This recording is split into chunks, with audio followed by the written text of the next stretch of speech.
Good morning, everyone. Let's compete with Lutfe Bhai one more time. Good morning, everyone.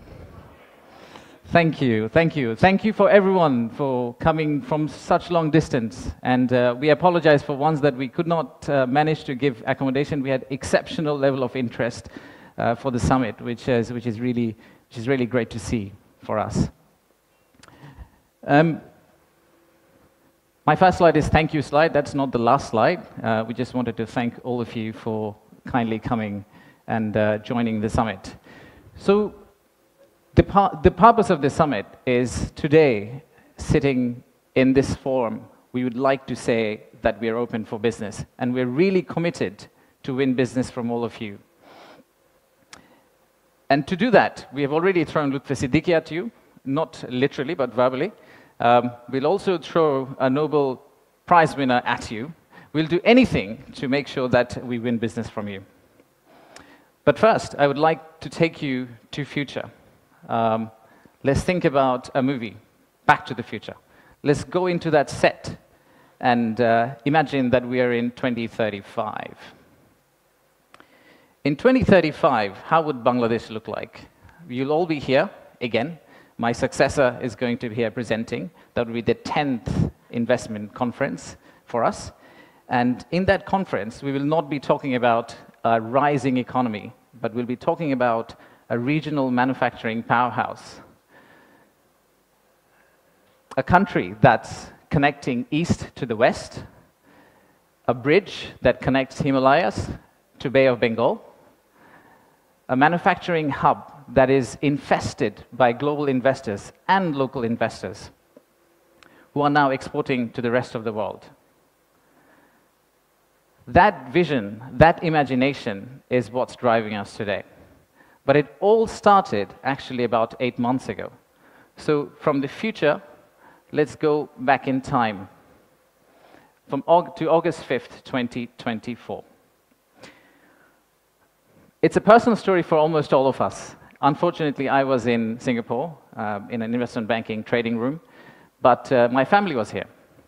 My wife was on summer holidays. My brother, who came from Cambridge for summer holidays as well, they were all out on street, part of the protest. So at around noon, Singapore time, I asked them, what's going on? What's happening in Dhaka? So what they did was they were part of a crowd. They looked forward, they took a selfie.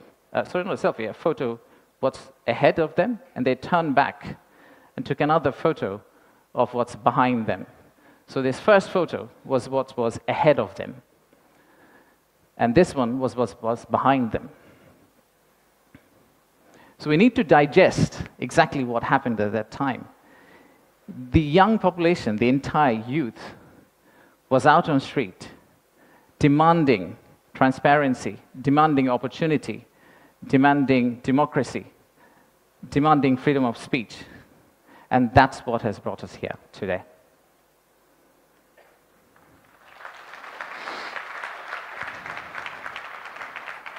So today, the expectations are very high.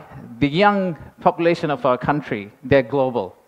Unlike us, they're used to tweeting, they're used to looking at TikTok and looking at Singapore and Bangkok, so they don't want Dhaka to be Dhaka 2.0. They actually want Dhaka to become Singapore and Bangkok in 5-10 years' time. So how do we get there? That's the expectation we have. How do we get to Singapore and Bangkok within 5-10 years? How do we unlock the energy that we got during the August Revolution? How do we harness that energy and convert it into employment generation and industrialization? The story for Bangladesh was always there.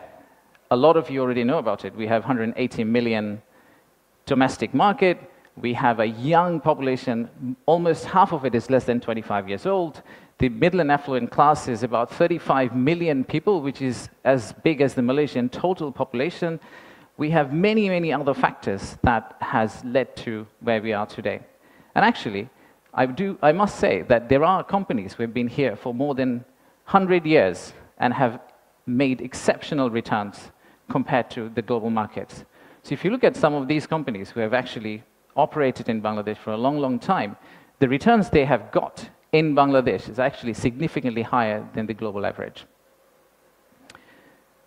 And today, we also have a fantastic news that one of our own startups called ShopUp, the news came out about an hour ago in Bloomberg that the Saudi sovereign PIF, their investment arm called Sanabil Investments, they have actually co-led a round of $110 million US, along with Peter Thiel's Valor Ventures, to invest in one of our own startup to go global. So let's give a big round of applause to ShopUp.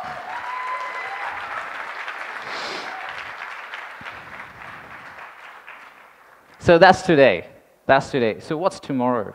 How do we go from here to the vision we have for 2035? So this $180 million story, or 180 million people story, is not enough. I think we need to redefine market. We believe the market is actually much larger. When we talk about market, we should be talking about a much larger regional market which you could potentially serve out of Bangladesh.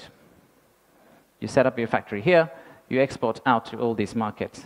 At the same time, I would expect these markets to set up their factories and push it back to Bangladesh, use the ports of Bangladesh, and potentially export out to the rest of the world.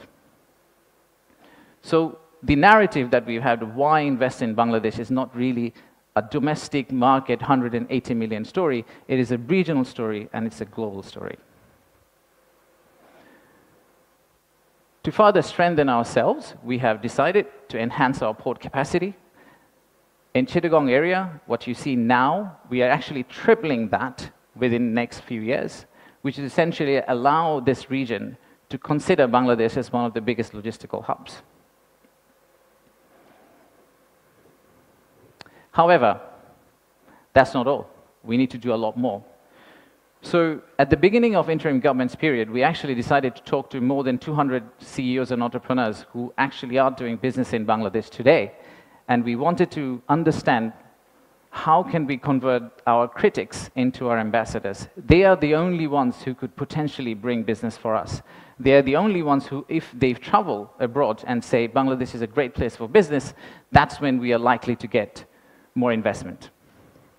So we divided all their complaints into two groups, or the solutions that came out of that complaints. The list of challenges are very long. It's from the earth to the moon and back.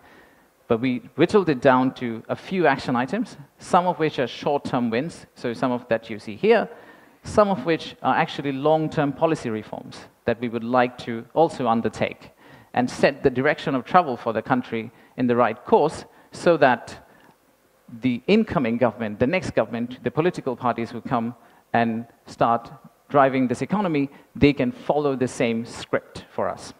I'll give you a few examples. Let's start with, we talked about a true one-stop service. There are two elements of one-stop service. The first one is the human element, and then there is the digital element. In the human element piece, what we have decided to do is we are going to co-locate the primary agencies, the high touchpoint agencies for our investors in one location. So that instead of the investors walking around different ministries, and we have a lot of them in Bangladesh, they all come to one office and they end up meeting everyone. We've also decided, like banks, and I am from banking, I guess that helped, that we are going to set up a relationship management team under BIDA. What it would essentially do is, just like a corporate banking, relationship banking manager, he would hold hand of the investor and walk them around the landing process.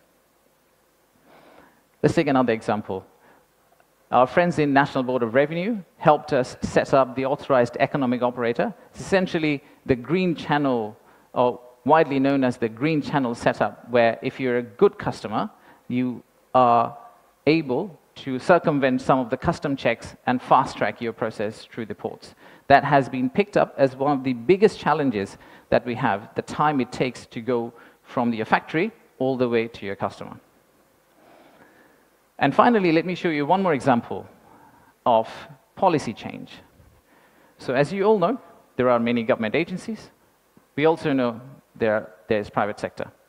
The dialogue between private sector and government agencies has not necessarily always been the most collegial.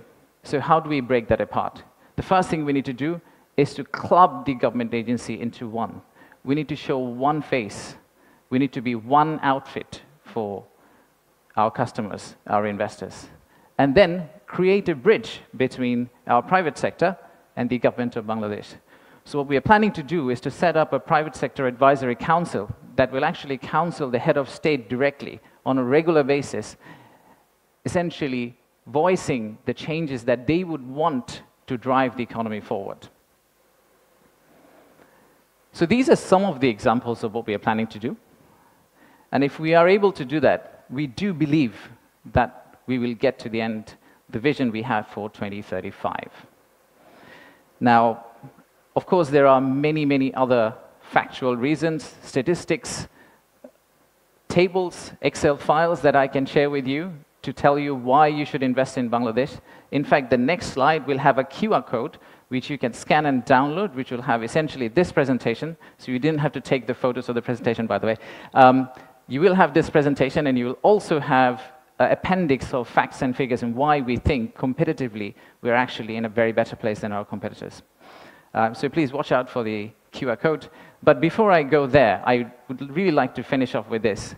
There are economic reasons to invest in Bangladesh, but I really don't want you to invest in Bangladesh for the economic reasons. If you really think about investing in Bangladesh, think about investing in Bangladesh because of the transformational journey you're going to be part of. For the odd mixture of warmth and resilience our people have,